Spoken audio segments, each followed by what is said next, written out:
This week on the show, things are looking up for North America, Renegades and Dignitas disappoint, and Blue's going to run us through the IEM Katowice groups. I'm Jack Westerman, joined by John Blue Mullen, and you're watching PopFlash. This week's clip is SK Gaming versus Frag Executors at IEM 5 2011, where Dennis picks up a 3k in the first semi-final map.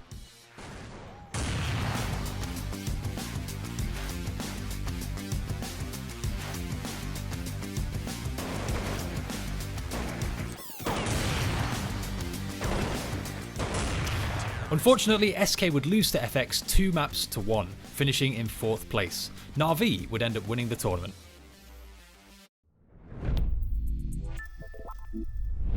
Our first story this week is the MLG Major Qualifier, which took place in Columbus, Ohio between February 26th and 28th. Now, Blue, you were there at the event, of course. There were 8 slots up for grabs at the MLG Major. How did you find the event overall? I thought it was a lot of fun. A little bit too much fun, apparently, because I've now come back with a cold, but very interesting one considering we had so many North American teams making it through, which I was personally not expecting, given the current shape of the North American scene. Yeah, well, we'll come to that in a little bit. The North Americans obviously had a very strong showing. But before we get to that, let's take a look at Group A to kick things off. So this was the group with Selfless, Flipside, Tempo, and G2, as we can see on screen here. And the 2 teams to qualify were G2 and Flipside. So the first place decider at the top and the second place decider on the far right of the graphic there. However, so those 2 teams qualified, but it was at the expense of Tempo Storm, who I guess have been getting a lot of press recently. A lot of people had high expectations for these guys coming in, but in the end they got blown out by Flipside. That deciding game over on the far right, they lost 2-0. It wasn't particularly close. It was 16-5 both maps. So Blue, did we expect more from Tempo Storm at this event, do you think? I think based on a lot of the online matches, I personally, yes, I did expect a lot more from this team. From Henny specifically, I think we expected to see way more of an individual performance from him, but he seemed to, and it wasn't just him, the rest of the team as well, really just seemed to drop the ball completely as soon as they got themselves onto a LAN performance. And it was a much more scared, a much more timid team on their T side, and the CT side of their team just seemed extremely unorganized compared to what we had been seeing in the online qualifiers over the previous 3 or 4 weeks, the qualifiers for that event itself, and along with the qualifiers for Malmo and IEM. So it does sort of beg the question, how are their upcoming LAN performances going to be as well, since this one seemed to be so weak? Yeah, and I mean, you pulled out Henny or Hen 1. I don't know which he prefers to be called. But still figured it out. Yeah, it's a work in progress. But it's fair to say, as you mentioned, that every other player kind of sucked on this team, right? Nobody got above a 0.90 play rating on HLTV. 4 of 5 players got fewer than 25 frags across 2 maps, which is, you know, I mean, not good by any stretch of the imagination.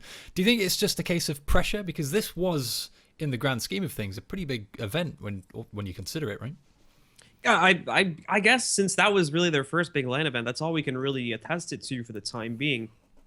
Considering the fact they have Bolt on the team who's had the previous LAN experience, I would have thought they wouldn't have had that sort of like the first LAN shakes, I guess you could call it, where they're a little bit nervous heading into their first big event. Yeah. As Bolt is bringing a lot of that experience over from the Luminosity roster, but that just wasn't the case. Like I said, the entire team just seemed incredibly disorganized and like they weren't prepared at all for this. So it was a bit of a disappointment for, I think, a lot of their fans. And yeah, valid point. And as we mentioned, so 3 of those 4 North American teams lost their matches on day 1, right? Or 4 or 5 lost on the first day. I forget which it was. Were you worried at the event, Blue? Are you a big North American fan? I know you discussed this with Richard and Thorin on stream, right? But yeah, alarm bells ringing for you at all? A lot of people seem to think I'm a communist now for some reason because of how much I was betting against North American teams. But yeah, it definitely wasn't a very good first day at all. Especially when we saw that really big surprise match. We'll talk about it in a moment. But the Splyce game beating out CLG there too. And it wasn't just this, but a lot of these teams coming into this event either had some certain circumstances or some very weak performances. C9 had the admittance of nothing, that he wasn't doing very well as an IGL, so there was a lot of worry in their fan base. Yep. Liquid brings back an Adren, and Adren, of course, had just been removed from the roster for a very poor performance. Same thing, of course, with the guys on Selfless, as we had just seen Kusi removed from the roster, and now he's going to be cycled back in. And of course, we had the awkward transition there because he wanted to play with a different playstyle. And then CLG had overall just had a lot of poor individual performances in online matches leading up to this one. So there was definitely some valid reasons to worry for pretty much all of the North American teams in this circuit. Well, you mentioned Adren there, and, well, I guess talking about North American teams in general, right? So let's jump down to Group B. And this was the group with Liquid, Hellraisers, YP, and Mouse Sports. And straight off the bat, we can say YP got absolutely smashed in this group, right? Mouse Sports beat them 61, Liquid beat them 16-2. They got 3 rounds overall. They had two fill-ins from their usual team, and these two players had apparently never even had played with the other 3 previously at all, and one of them was trying to IGL. So it was just going to be a recipe for disaster right from the beginning for that team. There was 0 chance of them making it through with those factors in play. Yeah, really first-rate organization for the Team YP guys. However, a team that did advance in this group was Team Liquid, and as we look at them, we'll see they lost to Hellraisers in their first game, up in the top left. I think that was like triple overtime, right? 22-20 double overtime, something like that. And then, of course, they met them in the second place decider on the far right and beat them 2-1. We talked about Adren a little bit, and statistically at this tournament, Adren was second best player on Team Liquid. He had the second highest rating, just behind Hiko, I think, and was plus 14 KD, 1.09 player rating. He, just had a pretty good event overall, I think it's fair to say. Yeah. Do you think the pressure is off now that he's off this roster? Possibly. It could have just been the motivation to make it into the major again, because you got to remember that's a big paycheck for a lot of those players, getting sticker money and not. With the game constantly growing, so is the sticker pot. So maybe it's that. Also, I don't think this holds true for the later games. But as far as I understood it, the way the calling was going in that first match, he was not being the IGL, but then they switched it up for some of the later ones, and he took it on. So that was actually a pretty big credit to him too, in the fact that even in those later games, like when they played YP, and also in the best of 3 versus Hellraisers, I think he was still calling for parts of that too, just because Liquid were unsure of having Nitro took over the calling. They were unsure of his calling abilities in some of those closer matchups there, considering that they lost to HR and they didn't want to risk doing it again. So they sort of went back to the old team and tried to play with that one here, which ended up working out great. And he had a great individual performance too. So that was some good props to him as what may end up being, depending on what his future is, one of his last big events here after the major, that is, of course. Yeah, absolutely. Okay, well, let's wrap Group B there. So the Mouse Sports and Liquid go through. Let's jump down to Group C next, which, as you alluded to earlier, this was the big Splyce performance, right? I don't think anybody saw Splyce coming out of this group in first place. Is that fair to say? That's absolutely fair to say. Splyce had been had the most inconsistent online results prior to this land. Now, don't get me wrong, they had a very good run back at the minor, but that was against other North American teams. Here, they had to go up against CLG right from the beginning, which of course is one of their big rivals in North America. Then they had to take on either SK or Vex, a team which they had 0 experience on prior to coming to this event. So it was going to be a tough task for them, especially when you consider, I think it's safe to say for a lot of the viewer base, they may not have even heard of this team as of yet there. So coming into this one, they had been losing to very low tier North American teams. Same thing for upper tier North American teams, but they'd also been winning versus them. So it was so inconsistent. So nobody was expecting this team to really do anything. Also, when you consider the fact that they filled in for the Mongols on maybe only like 3 to 4 days notice max, that was a very impressive feat. They just rush their way through the group and take the first place out of it. Can they, do you think, make any impact at the major itself? That's a big question. It and is. Honestly, with how inconsistent the results have been, I can't really give you a definitive answer. It really depends on the group they get. Because keep in mind, too, I think with the way that the seeding's going to end up working, because of the fact that they were the only North American team to make it out in the first place decider, they will have the higher seed than any of the other North American teams that passed through it. So they actually may end up getting an easier group because of that. So it'll be interesting to see, but I think a lot of this depends on if there's any weaker points in their group that they may be able to slip through. I will go with a safe answer of them not getting out of the groups for the time being, though, just because when they go up against possibly some of those bigger European teams, there's not going to be as many mistakes made in the sets that they faced off against. Like CLG was looking to be in very poor form in that first map, and then Vex as well just completely dropped the ball for that upper bracket final. All right, well, all eyes on Splyce when the major rolls around in that case. You mentioned Council Logic, and I just want to draw viewers' attention to CLG before we move on, because it is relevant to Group D as well. So Council Logic Gaming were the second team to qualify from this group, Group C, over on the far right, and they beat Vexed out 2-1. This was part of North America's resurgence, I guess, in the latter half of this tournament. They ended up with 4 teams qualifying despite a bad start. So let's move down to Group D to wrap things up. This was Dignitas, Renegades, Cloud9, and Gambit, and a pretty interesting group, I think it's fair to say. I mean, I don't think anybody saw Dignitas and Renegades finishing the way they did. And, you know, Cloud9 beating Renegades in 2-16. In fact, it was a 16-14 game and a 16-19 game, right? So just edging them out ever so slightly. What's going on with Renegades? Did you expect them to qualify? And if so, why didn't they? I expected them. If I remember, my actual prediction from the desk is basically I saw if they won the first map, they would win the set 2-1 because I did think they were going to end up losing on cash. They needed to get it over towards Dusty, but the problem was they did drop that first map. Overall, the performances from the Renegades it's like a lot of what you expected from some of these North American teams coming into this one. They don't really have a very strong map pool built up as of yet, and the individual performances are shaky at best. You really only have those two big players to rely on from event to event, which is going to be JKS along with Yam.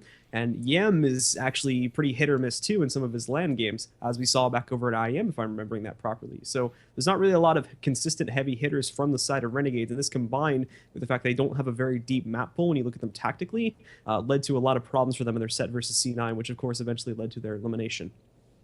Yeah, and that elimination did come at the hands of Cloud9, as we mentioned, and that was two very close games. Cloud9 qualified by the skin of their teeth, so now the story's kind of flipped on its head. The North American teams got this terrible start to the tournament, but came back and have got 4 teams into the major, the most of any major so far, I think.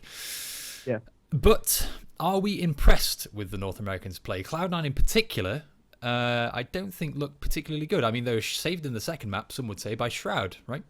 Specifically looking at Cloud9, the problem is going to be that this final came largely at the hands of some amazing hero performances from both Nothing and Stewie, who both had over a 1.0 rating. And in that last map specifically, Stewie had probably the best map he's ever had on Cloud9 so far. Are you going to be able to rely on those two heading into the major is the big question, especially with this team having a lower seed with the group draw? Probably not. So, although I was being very harsh on them at the desk, I'm still going to be harsh on them now, because the big issue here is that, yes, they made it through. They did qualify, but they're still looking very shaky and very weak. So they have a lot of work to do between now and the major itself if they want to have a chance of getting out of groups, especially if their group ends up being one of the harder ones because of their lower seed.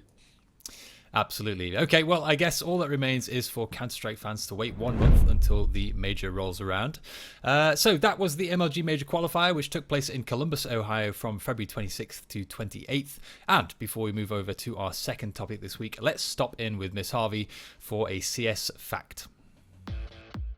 Thanks, Jack. Global offensive players may be surprised to learn that Counter-Strike has not always been a multiplayer-only game. In 2004, Counter-Strike Condition Zero included a game mode called Tour of Duty. By completing missions and challenges in a single-player campaign, players earn reputation points that they could use to level up their team of bots and move on onto new missions. At the end of every campaign, the player received a medal based on the difficulty of missions they completed and how well they played. Sounds familiar? The idea was kind of revived in 2013 when Global Offensive introduced the first Operation Pack.